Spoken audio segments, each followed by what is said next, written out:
All right. Yes, we will get going. Good turnout today. You've brought people out. That's wonderful. Today we are lucky to have with us Mary Nguyen down from Gainesville by car. Florida's a big state, and she traversed it for us, so grateful for that. I know Barry from a NASA user working group that we're both on. She's the chair, so I don't have to be, and that's a fond beginning. She brings an interesting journey to our science. She started as an ecologist in China and came to the U.S. to do graduate work in ecology. She was saying they like every field, they scale up their models from micro to macro, so they build a group and population and finally landscape ecology models, which then in principle could be calibrated with satellite data because we see the landscapes are the scale we observe.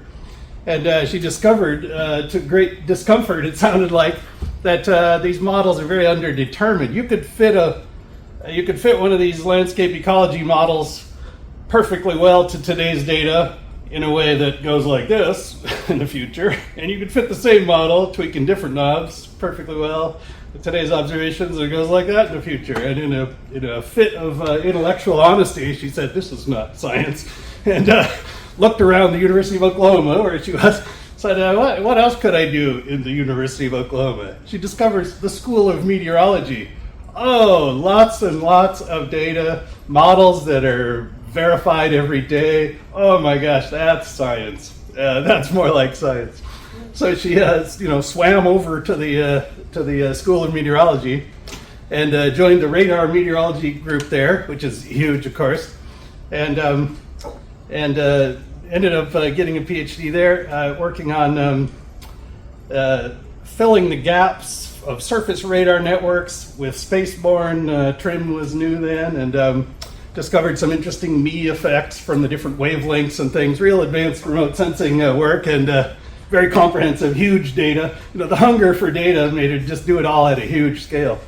And so that was a great triumph. And she went off to, so she applied around for postdocs, went off to JPL, to the AIRS team, Atmospheric Infrared Sounder.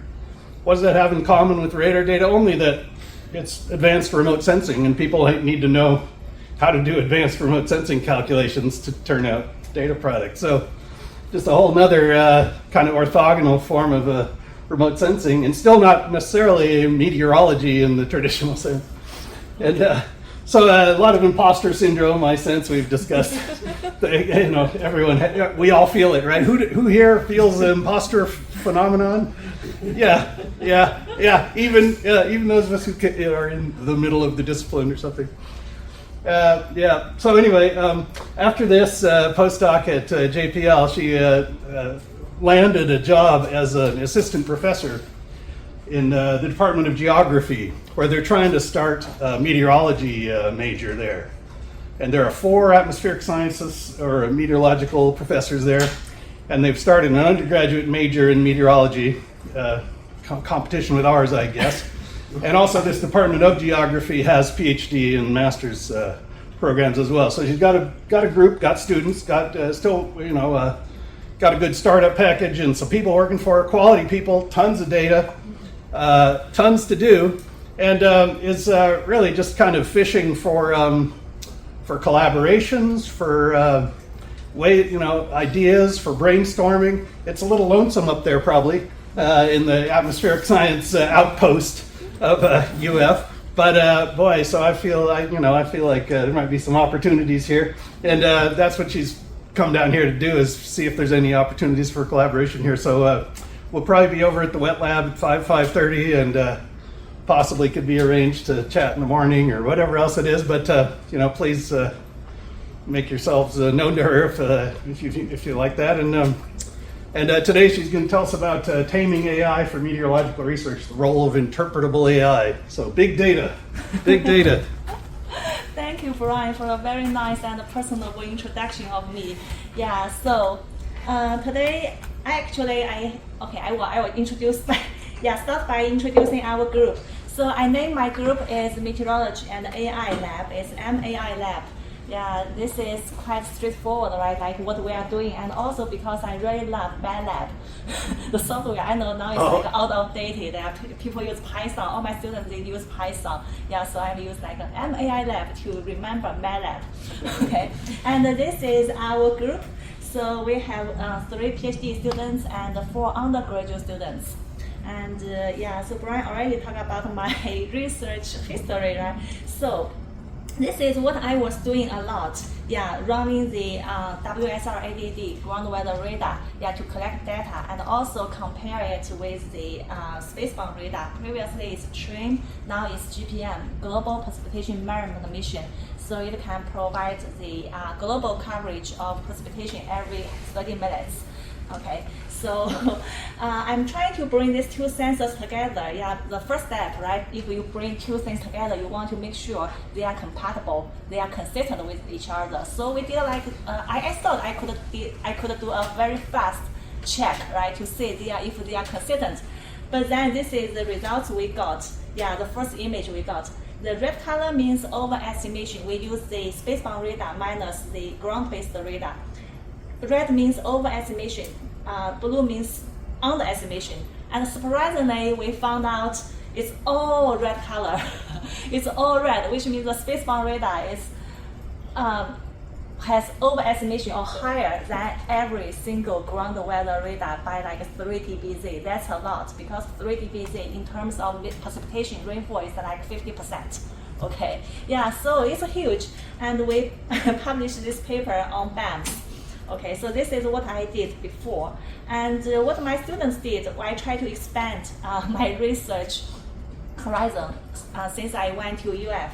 So one of my students, he used the MRMS, the ground weather radar reflectivity data, try to see if there are any trends, yeah, in the United States. And another PhD student, he is trying to look at the CIMIC 6, the climate model. Yeah, so we noticed there are some like falling ice is missing in this model, and we are trying to see missing this falling ice, how bad it could be. Okay, and this one published at JGR Atmospheres. And another PhD student, he is doing the evaluation of the air's data because I was the one responsible for the near surface products, the temperature and humidity. Yeah, so I know Brian, a lot of remote sensing people, experts doubting about the air's capability to do this kind of near surface, right? Because they are IR-based sensors, so it's very difficult for them to penetrate the clouds. Yeah, so we did our like evaluation on that. And this paper just published, I just accepted this morning when I was at beach. Okay, yeah, so that's very good luck here. Yeah, and also we brought a radar from OU to Gainesville or Central Florida to sense the sea breeze, and also very lucky we got Hurricane Ian coming for that the 3rd week. So we also use the mobile radar to observe Hurricane Ian. And one of my undergraduate students, Tan, yeah, so he is comparing this Rexpo radar located here, yeah, to the spacebound radar DPR, and also compared to the WSR, the operational ground weather radar. Yeah, so he put all these three radar data together to see if they are consistent, and if we could use the spacebound radar because it's consistent, right, to calibrate the mobile radar.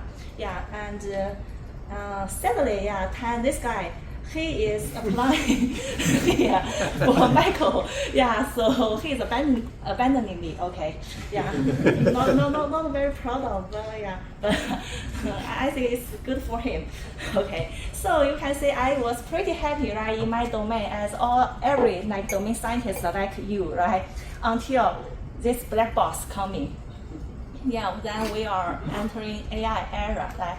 So AI for me is just a black box. Yeah, so when I went to JPL for my postdoc, the first project I'm doing is using a random forest, the AI model, to do the simulation, trying to find the IR band signal to brightness temperature to precipitation. And this is all I'm feeling like AI, black box.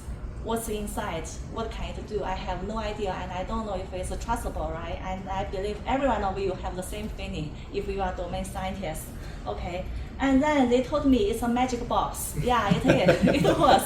My boss, he gave me a piece of, it's like actually only 1 line of the codes, right? Random forest in the MATLAB version, and I prepare the data, dump all the data in that 1 line of the code. I got the output, right? And I got all the precipitation retrieved. And it's not very bad, it's still acceptable. Yeah, so of course people, if you are positive, it's like optimistic, right? You positive person, you will say that's nice, but I'm not. I feel like, oh my gosh, only 1 line of code and then the job is done, then I'm so easy to be replaced, right? Yeah, even my son, he can do it, right? Collect the prepared data. So I feel like, no, I mean, yeah, this is a magic box, but I feel not comfortable with it. And also, yeah, still puzzled. And they said, let's open the box, right? I don't know how many times, how often you hear about people say, let's make it transparent, yeah, let's open the black box. However, when you open the black box, you will find it's like neural networks inside, right? Of course, if you are taking any AI courses, for the neural network, you need the forward, the backward, and they are all collected by these weights, right? What we are training is we are trying to train the parameters, the weights, right? To make the outcomes, the simulations, consistent with your answer, with your label, right? For the supervised learning, yeah. And for these weights, I was trying to say, I want to understand the weights. I want to understand all these hidden layers, okay? Too bad, I could not figure it out. And yeah, I talked to a mathematician, yeah. So yeah, I talked to him, and I at that time I feel like all these computer scientists, I do not talk to them because they only care about the outcomes, right? Then I choose a mathematician to talk to. I think, yeah, you are doing mathematics and your research is trying to explain, right, what's happening inside. Can you please tell me why you design this kind of neural networks? How many hidden layers, right? How many like the neurons you set up, right? This kind of approximation, right? Yeah. This kind of optimization, generalization, these 3 parts from your mathematical way, how to put them together. Then suddenly he told me, no, Barry, you think too much. This is still like a try and error. Try and error. It's like a pure luck thing. That's why these all industry companies, they are good at it. They are advanced because they have so many GPUs, CPUs, they just try it. Okay, of course, they can provide me with some like guidance, like which one might be better. However, all results relied on this kind of try and error. You got good results, okay, then you look back, say, why we're successful? And it's very difficult to predict ahead, okay, from mathematician's view. Okay, then I feel like, no, I do not want to deal with it anymore, right? I'm a scientist. I want to know what's happening, not just give me some data and then I just rely on it, right? Until, yeah, this example coming up, a taxi. So how many of you called Uber or taxi before? Yeah, okay. So when you step into the car, you don't know the driver, you don't know the car, right? The gears. I suppose you do not know, okay? But you still, right, dare to sit in the car. You trust it, right? You trust it. But this car is still a black box to us, right? Then why you trust it? Why? Because you know your past experience. You've been on the car many times. Exactly, many times, as statistics prove, right? Okay. And also, not only, even we do not know these gears, but we know this stuff, right? Yeah, you know how to steer the direction, you know change the gear, you know the pedals, right? Yeah, so it's drivable. You can drive it. Okay, so this gives me a hint. I'm feeling like, yeah, maybe I really do not need to see all these weights, all these like hidden layers, I mean inside the black box. As a research scientist, as like a domain scientist, right? What we need to do is how to drive the black box, how to drive the car. Yeah, so this is what I'm thinking. It's like in AI era. Yeah, for this black box, we have computer scientists, we have mathematicians, they are working on this kind of gears thing. And us as the domain scientists, we need to lead them, we give them directions, tell them what to do. We tell them to slow down, right? If this like a very dangerous road, for example, some data coming with a lot of uncertainties, right? We need ask them to hold on. You need to clean the data, clean the road, right? For this kind of like rule we have. So then I become a big fan of interpretable AI. And today I will use 3 cases, to talk about the interpretable AI, done by our group. Okay, so still quite preliminary, and you see my background. I'm doing like a radar, right? And far back I was an ecologist. Okay, so don't ask me hard questions. I don't know. Okay, so let's start from the first one: satellite precipitation retrieval. Okay, this is actually the first project I did at JPL. The one made me very uncomfortable. Okay. Then I got a PhD student. Now he is a postdoc at Stanford. So this one is advancing satellite precipitation retrievals with data-driven approaches. Okay, and some background. Everyone knows precipitation is very important, right? It's collect all this kind of carbon cycle, the hydrological cycle, and also this kind of flooding, like natural hazards, flash flooding or droughts. So we have a lot of sensors to measure. To observe precipitation. On the ground we have gauges, radar, and radar is like active microwave, right? Supposed to be the most accurate one. And in the space we have all these kind of satellites, right? Like the GPM, this kind of thing. Okay. So every sensor, they have advantages and limitations. For example, for the satellites, it's far away, it's like a microwave, so it's like LEO, but all these things, so the accuracy might not be that good for satellite sensors. However, it has a better coverage, right? For example, over ocean, right? If we are doing some research over ocean, you cannot rely on the ground weather radar, right? For example, Michael talk about, right? For the ground weather radar, it has a good reservation, but if the tropical cyclone is still over ocean, you have to rely on the satellite sensors. But the limitation is you need verification and refinement of these satellite retrievals. Okay, so when I was at the JPL, it's AIRS group, so they are also handling this kind of AMSU unit. It's called Advanced Microwave Sounding Unit. So for that one, they have like 2 parts. One is AMSU A, the other is AMSU B. AMSU A have like 15 channels, and AMSU B have like 5 channels. Sorry, a typo here. AMSU B only has like 5 channels. Okay, so my task is to trying to get this kind of channels brightness temperature, then to the rainfall rate. Okay, so we have the predictors for this model, all the X, right? And also the label is Y, and I use the MRMS, it's ground weather radar based product to just suppose it's the accurate answer for Y. So my task is trying to find the axis from AMSU A, AMSU B, totally 20 channels to the rainfall rate. Okay, and when we got the product, we got the evaluation benchmark. That's the MIRS. So this one is the operational product in this kind of in the AMSU A, AMSU B product. We are trying to see when we do the retrieval, when we use AI to do the simulation to get our rainfall product, is it better than the operational product? Okay. So this is quite very entry level, right? You have the training process, then you have the validation, right? You build a model, then you use the model to do the retrieval. We call it the testing, right? And for that one, I think I use like 80% sample size for the training, and 10% for the validation, and 10% for the sample for the testing.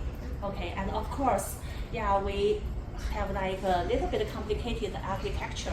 So we have all these AMSU channels, 20 channels ready, data ready, and we also input some auxiliary data. For example, the surface type, the DEM, the digital elevation model, the terrain, right, and also some azimuthal angle, all this kind of data. And the first thing is we use a model called the LinkNet to separate them to rain and no rain first. Okay, After we have the rain and no rain, then we focus on the rain part. Then we use the random forest classifier to see is it stratiform or is it convective. Okay, so after we have this kind of stratiform and convective, we separate them. Then we use the random forest regressor to do the training, then to find the precipitation rate. Okay, so you can see previously it's a classification problem, right? It's like yes or no, yes rain or no rain. And then for the rain, we classify it to stratiform and convective. And then for each category, we got the quantitative simulation, the regression problem to got the rain rate. And then we do the evaluation and then with the interpretation. This is the workflow. So this model you're describing now, as I understand, this is only working at single points. Right? Yes. It's looking, seeing the channels coming from a single point and saying what the rain is at that single point. And it doesn't, each calculation doesn't know about the surrounding area. You are right. Yeah, it's like we treat each pixel as like independent. Right. So that means you have many, many points too. Yes. Every single pixel. Yes. Yes. Okay. Yeah. Okay. And the results are good. So we have this kind of geometrically improved FAR, CSI, and the DICE score. Yeah. So I do not want to explain it, but you can see this one. I think that is the blue color is like better than the benchmark, right? And for the POD and 1 minus FAR, because FAR is the false alarm ratio, right? You want it as low as possible, so I use 1 minus FAR, and you can see it's still higher. Yeah, and also not only the systematic evaluation, I also look up some case study. For example, for this case, this is like MRMS, convective and stratiform. Right, you can see this convective core, and the other area is a stratiform. And this is our predicted precipitation type based on our machine learning model. And you can see it's successfully captured the convective core. Okay, and for example, this one, this is a case, and this is MRMS, this is ground truth, this is the answer. And this is simulation by us, by our results, using all these kind of combinations together. And this is the benchmark, the operational product, with that MSU group. And you can see our simulation is much closer, right, than the ground truth, than the radar product. Yeah, so that's, I think, is a successful case. Yeah. And then I'm trying to go deeper, because like I said previously, if you use like 1 line of code to get the good results, but you cannot trust it, right? So I'm thinking, I want to go deeper. Okay, so I had several discussions with my students, and we tried the GRAD CAM, the gradient weighted class activation mapping. Yeah, for example, this is like an example. Yeah, you have this kind of dogs. How to identify these are dogs, puppies, right? And when you have this kind of image, and for this kind of red area, this is all the information coming from. Yeah. So when you look at this image, you say, oh, okay, our model focusing on this area. So that's this area is quite red, right? And you probably notice it's like all the red areas coming from the nose. Yeah, so nose are a very important feature to identify puppies. Okay, and similarly, we apply this model to our data. Okay, so we have this kind of MSU-A and MSU-B, and again, these colors. If you see these colors is like going up, it means all this information coming from like this kind of images or figures. Yeah. So when you look at it, you notice like MSU-A and all 3 MSU-A, for example, here they are quite blue, right? So all these informations, they are coming from MSU-B. Yeah, you can see. Yeah, determine which channel contributes the most to the raining samples by considering the gradient of back propagation. And MSU-B, 5 channels have the capacity to separate the rain versus non-rain cases because it associated with moisture, and MSU-A less than.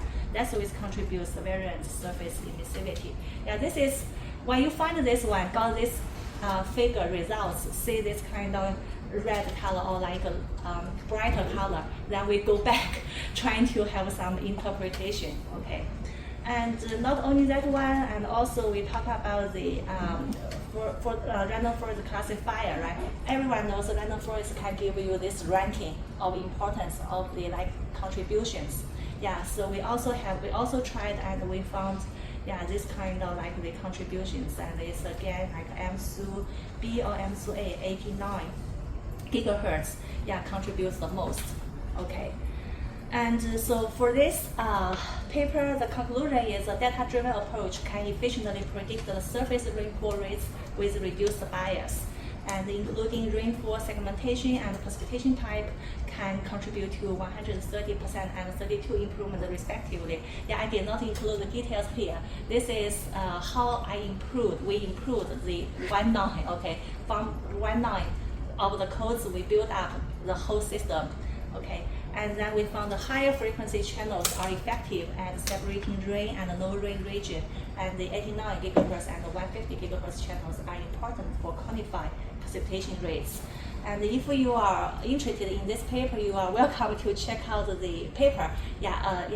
For more details. Okay. So, however, everyone was happy at that time. Especially this paper was quite early. Yeah. It was 2020, published in 2020, 2021. It's okay, we make it transparent, right? We have some explainable AI there.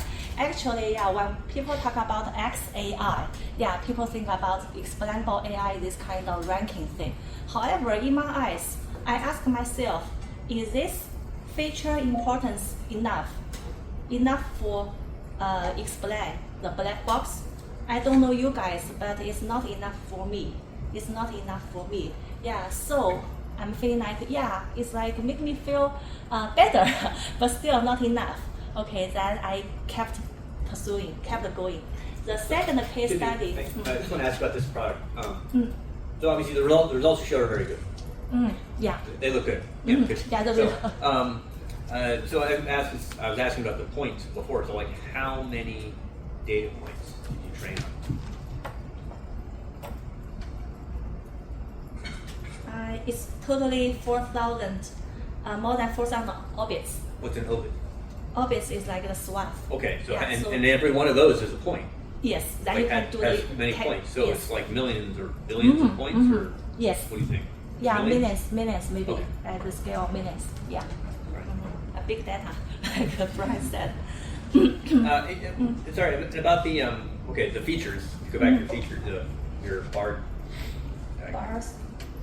Yeah. Okay. So, but don't we associate that's not no information. Don't we associate channels of the different channels, different levels of the atmosphere, and sensitivity to the temperature and the radiation going in those? I mean, there is some physical insight in these parameters in these channels. Is that right? Or not? Yeah, you are right. So these channels is like something on the surface, right? And what's inside is these channels.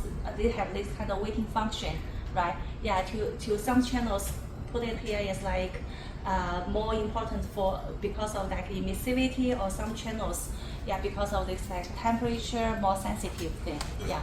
Okay. Yeah, sorry, I'm not an expert on that part. We have co-author Neither from our group, GPL group there to explain. But again, it's like trial and error. We got the good data, good results first. Then we have this kind of ranking second. And then according to the ranking, we make some guessing. Okay. Mm-hmm. Yeah, the next ones are longitude, altitude, and latitude, right? So it's kind of memorizing the mean rainfall or something. Exactly. Yeah. Memorizing, that's good point. Memorizing the rainfall and also DEM, right? The elevation. Yeah. Some rain. Yeah. Okay. Okay. The second case is quantitative precipitation estimation by applying symbolic regression. Yeah, this is something I want to do some advertisement here. Okay. Yeah. So this paper is done by one of my undergraduate students. I sent her to UMBD, University of Maryland, Baltimore County, UMBC, in the summer, with my collaborator Jian Wang. Okay, so that she was leading all these undergraduates, like REU program, to come up with these results. Okay, so the introduction, like what's the problem we are addressing here? It's like, again, precipitation is very important, and we say it's quantitative precipitation estimation, right? And on the ground, we have all the ground radars, and what ground radar measures, not precipitation, it's the reflectivity, okay? So we are trying to convert reflectivity, radar reflectivity to QPE. So if you learn this kind of thing, you know, we have like a ZR relation, right? Yeah, some equation, very simple equation to convert the reflectivity to QPE. So I'm thinking is if we could use the AI-based symbolic regression, yeah, to do the retrieval. What is symbolic regression? So like we said, when you open that black box, it's like a neural network, right? They are quite messy. So when we have the output, you have this one model is neural network, you also have this data. But for the symbolic regression, the output is not a neural network, it's an equation. It's a mathematical expression. Yeah, think about it. If you have this kind of expression, right, you can easily apply your data to get your results, right? And also when you are looking at the equations have some physical meaning, right? For example, F equals to m times a, right?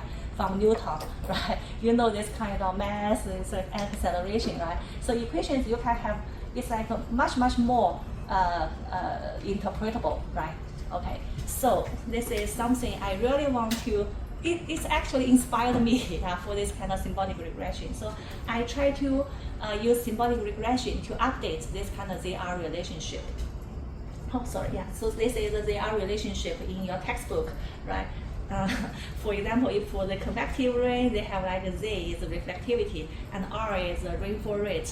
Just a very simple equation to get it. And for the Marshall-Palmer is actually for the strat form. Yeah, 200 as the 200 and 1.6 are the parameters. Yeah, however, the commonly used ZR relationships fail to account for nonsense in rainfall by precipitation type, regions, and the seasons. Yeah, that's why you can see a lot of like variations. Yeah, and then we have like the polarimetric radar variables, right? And for all these polarimetric radar variables, for example, the differential reflectivity, ZDR, it actually measures the difference between the horizontal and the vertical, right, polarization. And then, for example, the specific differential phase to calculate the phase difference and the correlation coefficient, and all these ones are coming to help us to identify the rain drop shape, the density, right? If it's pure rain or if it's melted, like the snow rain mixture. Okay, from these variables, yeah. So I'm thinking yes, these are very like good data sets and very meaningful, right? Yeah. So I want to use all this kind of data together to train the model to come up with some new precipitation expression. Okay, yeah. So this is what we do. We have the reflectivity data, and we have the differential reflectivity ZDR. We have the KDP. We have the ρHV, CC correlation coefficient, and then trying to put them to the model and then coming up with the rainfall rate, and not only the rainfall rate but also update the equations. So this is a project we want to achieve, and the data is for the report data is from the radar data WSR ADD, and it's all available online, either from NOAA's website and also AWS website. And for the rain gauge data, I use it one from Oklahoma and the other from South Florida Water Management District. Okay, yeah. I'm actually not very familiar with South Florida Water Management District, and my collaborator passed the data for me. But I'm very familiar with Oklahoma Mesonet. Yeah, the data is reliable, the data quality is great.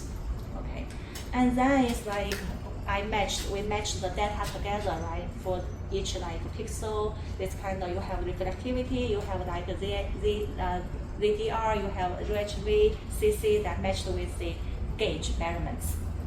Then to train the data. And for the symbolic regression, for this work, the students, they just use a very traditional symbolic regression called genetic programming. Yeah, and also they try some deep learning method, DSO, and some other FFX or Reals rows. Yeah. So totally, maybe like 10 models. They are trying to see when they apply these 10 models, what kind of equations can they get? Okay. And for the evaluation, they use like R square or this kind of NRMSE. Yeah, normalized one, I believe. Yeah. For the R square, of course, it's better when your value goes up, right? For the normalized RMSE, we try to get it like smaller as we want. And also they put like a simplicity here. I will talk about it later. Okay, so this is the results. Just give you some like general idea. So here are like the models. Each model tests the R square scores over 10 trials sorted by median test R square. Okay, so of course if the R square is higher, it's better. So the best one is DSO. This is the deep learning one here, the deep learning one. Yeah, so it's a symbolic regression combined with a deep learning algorithm inside. Okay. However, if you look at the DSO in terms of simplicity, it's quite negative. This one is what is simplicity? When you have this kind of symbolic regression, you have all these expressions, right? These expressions could be very, very complicated. Think about it. It's a very hard problem to solve. You can have x squared. You can also write x squared as x times x, right? So it's the same thing, but you can have different ways to present it. And think about this kind of gamma function we learned, right, in the class. You can have very similar curves, but you could come with multiple ways to present it, multiple functions, right? Yeah, so when students trained all this model, at first we just go forward, right, for the highest R square. But then we found out if we want the very highest R square, the equations could be very, very complicated. It's something like the overfitting ideology. Yeah, so then we come up with like play with the loss function to set us some like penalty. If this equation is too complicated and it's not interpretable at all, right? We need to give some penalty. Then it's like we try to balance the accuracy and the simplicity. Okay. Let me see. Okay. So finally, equations with best combination of accuracy and simplicity using symbolic regression with this one, Reals ROLS, Reals rows. And this is the final equation they found. Okay, to be honest, I sent this result to Alexander Richkov, the one I was working with the radar division in NOVA, and they were not happy. They told me, Barry, this one is still like too complicated to interpret. Yeah, we could not see any physical meaning from it. I say, okay, fine, it's endless, right? Let's publish the paper first. We did publish the paper in the computer science domain. Yeah, very competitive one actually. Yeah, but we are still working on this, trying to trade off or trying to make it more make sense. Okay. Yeah. However, this is updated one. Yeah. And don't ask me what does it mean. I have no idea because it's still quite complicated. The results are good. The results are really good. Yeah. For the precipitation, if anyone has experience with working with precipitation data, it's quite right. Very, very. Yeah. The variation is quite large. So the results are very nice. R square as like almost 0.9, right? And we also come up with equation. Though we need to refine the equation and to see through it, but at least we got one. Okay. So and it's like some more intuitive way to show you the accuracy of the results. We have the precipitation map from the radar. We do the retrieval and also combine with the little dots. These little dots are coming from the gauge. Yeah, so measurements, and we are trying to say, look, how good are they, right? They are the gauges and our products, they match with each other. Okay, yeah. So.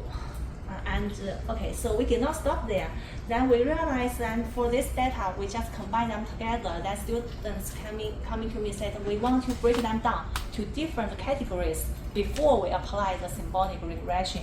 I think that's a good idea, right? Because we talk about different, the rainfall rates at different locations may have different characteristics.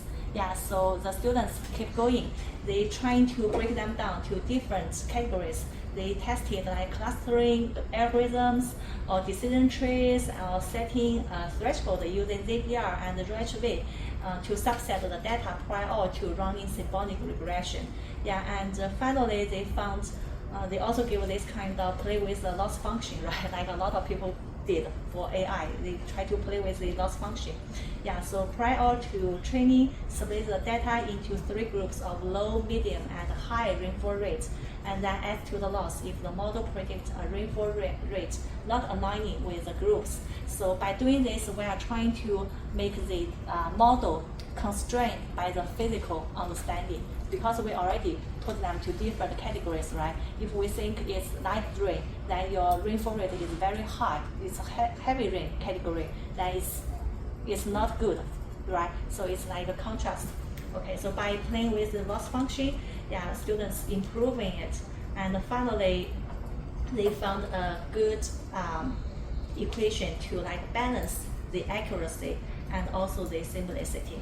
Yeah, so this is like this study, quite simple. Yeah, we start from the parametric radar variables, and then we are trying to use the data, a lot of data driven to find the better equations, yeah, to do the conversion. Okay, and if you are interested, you are welcome to check the paper online. Yeah, so this is the computer science domain. Yeah, they are. I'm so proud of them because they totally for that session. 54 papers submitted and only 19 papers accepted. Yeah, and it's one of the 19 papers. Okay.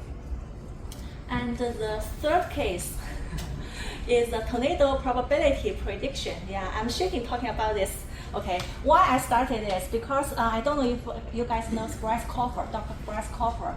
Yeah, so we had some AI training, machine learning training together. So at that time, we are trying to use the convolutional neural network (CNN), yeah, to compete with this kind of tornado probability prediction (STP).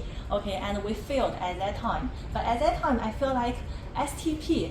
I don't know if you learned about this. It's quite simple.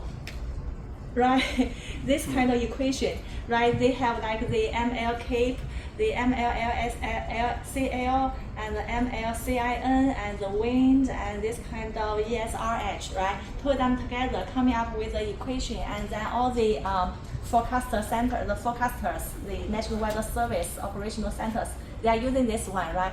I'm thinking, yes, it's my time, right? Now we have a lot of data, we have symbolic regression, maybe we can compete with the traditional one. Okay, so this is the main idea, and this work is led by Wei Kang Qian, my PhD student, and also collaborate with Zhezhen Song. He is a PhD student in mathematics department. Yeah, so they come up with their own model, more advanced than the symbolic regression models I showed in previous case. Okay, yeah. So here is like some background. Yeah, detecting and predicting the occurrences and magnitude of tornadoes remain challenging due to their rapid evolution on a small spatial temporal scale. Okay, yeah. So people try to use machine learning method. So previously people use like CNN or like ANN. Okay, based on like radar data. Yeah, but we are thinking when you look at the radar data, it's already happened, right? So we are trying to use the sounding data. I don't know, okay. We are trying to use the sounding data to look at the environment and to update the STP. And why symbolic regression? Yeah, my students put a lot of here. So previously it's the neural network, right? We talk about, but now we have this kind of explicit expressions. Yeah, so we have like exploding data and cognitive load and the interpretation and explanation matter in meteorology. Like I said, we are all domain scientists. And for the symbolic regression, this framework provides explicit expressions by learning features from input variables. It can offer a method to uncover new insights and streamline cognitive processes through the analysis of extensive data sets. And the target is we have the STP, and I want to say if we have so much data to do the training, yeah, with AI, can we beat it? Okay, yeah. So the question is, to what extent can the modern symbolic regression algorithm create new indicators that improve the tornado detection? Yeah, based on tradition, environmental variables, and secondly is what insight can we get from the new formulas? Okay, and the data we use is from this kind of model, rapid refresh model. Yeah, this like the sounding data. Yeah, from the environment. Okay, and we have like 5 variables, and these 5 variables are already in the STP, right? We just use the same 5 variables, see if we can find like new expression, yeah, using the same ones. And the time period is, let me see, about like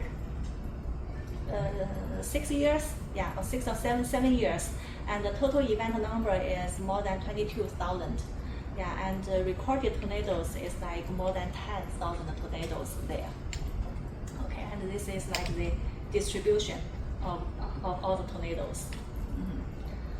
Okay, and then we are using like 2 models for this one, 2 more or the most advanced symbolic regression models. One is called FISO, and the other is called finite expression method, FEX. And for the key ideas for FISO, yeah, it shrink the search space with physical unit constraints. Okay, let's see here. Yeah, for example, if we have expression is velocity, right? To update the velocity, you have the initial velocity, and then you have this kind of x distance divided by the t time, right? And when you look at it, look at the unit, the velocity is like meters per second, right? And then when you look at the distance, it's like the unit is meters, and the t, the unit is like per second, right, or second. Then you can find it's easier to find. Okay, you should put like the divide, right? This kind of symbol there, yeah. So by doing this way, it can help search the symbols more, faster. Yeah. And the second one is FEX. It shrinks the search space by defining finite expressions. Yeah. For this one, they only think about only basic tree are 2 types. One is the unary, the other is binary. Unary means, for example, x squared, right? It's only 1, and the binary is like, for example, x plus y, right? Or x1 plus x2. Yeah, this kind of binary. And then they start from this one, then build up like for different levels. Okay. Yeah. So these 2 I can say is like the most advanced symbolic regressions. Yeah. Previously, symbolic regression is not a new idea, but previously when they are based on this kind of generic programming, you need to search all over the space, so it's very slow. Okay, and when they combine with this kind of ideas and also this kind of RNN or reinforcement learning, then they really enhance the computation speed pretty, very, very much. Okay, and we also have like a benchmark here, like the genetic processing algorithm. Yeah, it will run slowly. Okay, so these are the models we tried for this project. Okay, and here are the results. Let's look at the good part is this figure, ROC, right? If you are familiar with the AI world, you know this kind of ROC figure is like a balance between the hit and the miss, right? And if the figure is like curve like this way, and you have more or larger area under the curve, which means it's better, it's good, yeah. So you can see the green line and the red lines are from the traditional STP. And the AI-based new expressions can give a better prediction of this kind of the environment for tornadoes. Yeah, you can clearly see the ROC. Yeah, has the larger area under the curve. Okay, then let's look at the expressions. Okay, for FISO, it got like x1, x2 here, and x3, x4. It does not have x0 in this equation.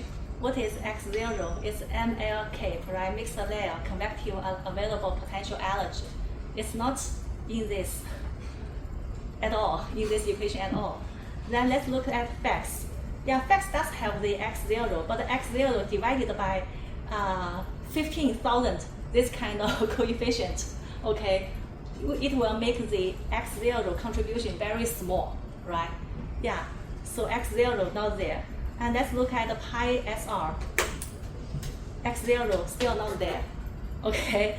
But STP, of course, STP is there, okay? And so we found two conclusions here. AI learned tornado index is better than the traditional STP, right, from this figure. And second thing is we found ML cape is found to be a non-significant variable for tornado detection. Yeah, to be honest, I don't know how to explain. Yeah, we have some guess, of course. Yeah, so one of the guess is maybe because the lack of long convective storm data in the data sets. Yeah, when we got the data, it's already, pre-selected. We only focus on this kind of convective storms. Okay, so this might be the reason all of these storms, they have very high cape. Okay, so this might be one reason. But the second reason might be, Brian, if I understood your comments yesterday, by cape, as long as you have something, right? It's just mean you can have the convective, but how strong it can be, maybe not related to the value of cape. Yeah, I don't know. Like I said, I don't know too much about it, but you are the expert here. Okay, Peter. Well, the other thing I noticed is the difference of the dependence on the LCL. That in phys as O, it's in the denominator, and in FEX, it's in the numerator. This one. Yeah, so Yeah. that means that the dependence on surface relative humidity is opposite in those two. Sign is also I don't know. Although it's negative in FEX. Oh, yeah, that's right. The Yeah. sign is also different. Oh, yeah, okay. Yeah. So the sign takes care of that. Yeah. So this People is don't look at humidity. Oh, yeah, there's ESRFH, sorry. That's a helicity or something now. Oh, yeah. that's Yeah, not yeah. I know I'm in the right place. Yeah. So my PhD student, he's writing the draft, and he feels very painful. we did get some results, but we need more expertise, right, to do the interpretation thing. Okay, yeah. Okay, so this is the third case, and yeah, I'm actually done. And something I want to share with you is, right, I use this slide for my on-site for UF, yeah. So at that time, I was feeling like I put the Transformer because that was my favorite movie, one of my favorite movies, yeah. But then later they come up with the model called Transformer.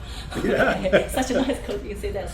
And at that time, I'm wondering, like, what does this giant guy eat, right? In the movie, we all remember, right? Why it's just this guy lost all his memory, right? No nothing, right? So what they need is data, right? And in that movie, that guy watched a lot of movies, right? The TV shows, read a lot of books.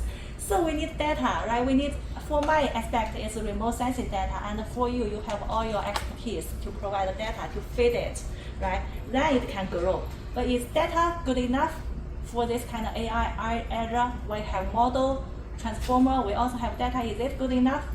Some hint. You remember these two bad guys, right? Do we want to create something like this? No, of course not, right? They also get a lot of data, right? But they are so evil. Yeah, ideas, yeah. So this is like the direction. While you drive the black box, the car, you need to know where you are going. This is like the direction, ideas, and then to help you interpret. Okay, so I think this is the last slide of my presentation. Again, not an expert on some aspect, but I want my presentation can spark your thinking and discussion here. Okay, thank you.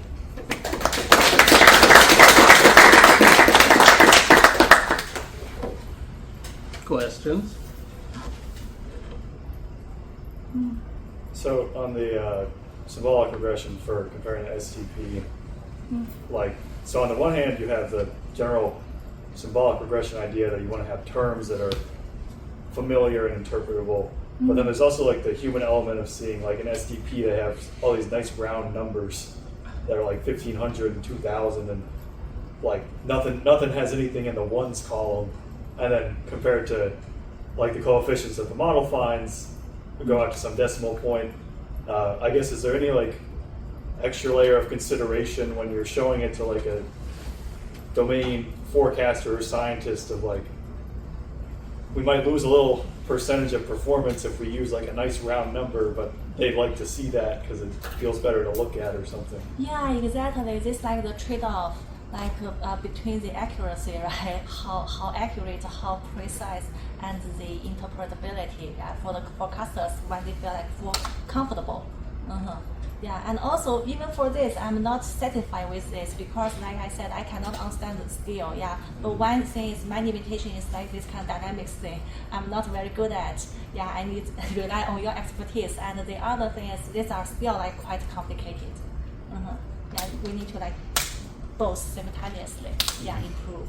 Okay. You could penalize it for using digits other than 0 in its formulas or something, right? This one is already simplified. When you got the raw Yeah. results, they are, I mean, even more. Yeah, it's messier.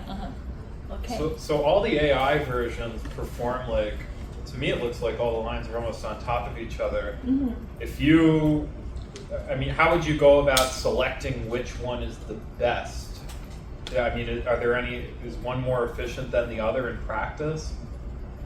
Good question. Good question. Yeah. So even the performance in terms of like the how you say like close, right, R square, this kind of thing, ROC. However, we also need to consider, for example, the computational cost.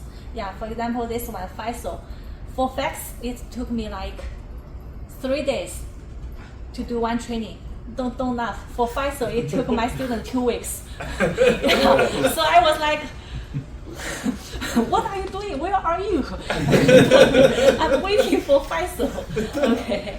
Yeah, PySR, I don't remember how long. Yeah. So this is, of course, then turned out for FACS we can use a lot of data sets, but for FISO, for that one we need to catch the HU presentation. Then my student only use like 10% of the data to do the training.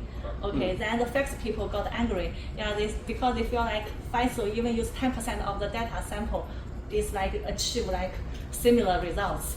Yeah, so there are a lot of arguments. Twice the time. Yeah. So, but that's good question. We need to put everything together and also interpretability. And the facts is quite more complicated. They have the square here. Yeah, actually my student, he did a lot of work. I just delete his slides. He did a lot of work trying to see how to simplify these equations, and when they did this simplification, does the simplification affect the performance? Yeah, all this is like a balance trade-off. At one point, you used the word validation. You used 80% for training, 10% for validation, and 10% for testing. What's validation? Oh, okay. Validation is like the so I always telling my students, so when I give you this kind of homework, right, during the semester, homework is like training. You are learning something. Then the validation is like the not online, in-class quiz. Okay, you are testing if it's good. And the testing is a final final exam. So in the for the testing, you are still doing, in the validation part, you are still, you are dealing with the data you see to see how good it is. And then for the final testing, it's like you do not see the data, it's unseen data. Like the final exam, you are supposed to work on this problem, you never see it before. Yeah, okay. Yeah, so this brings up a generalization issues. Like I said, I actually also tried the neural network trained in Oklahoma and Florida.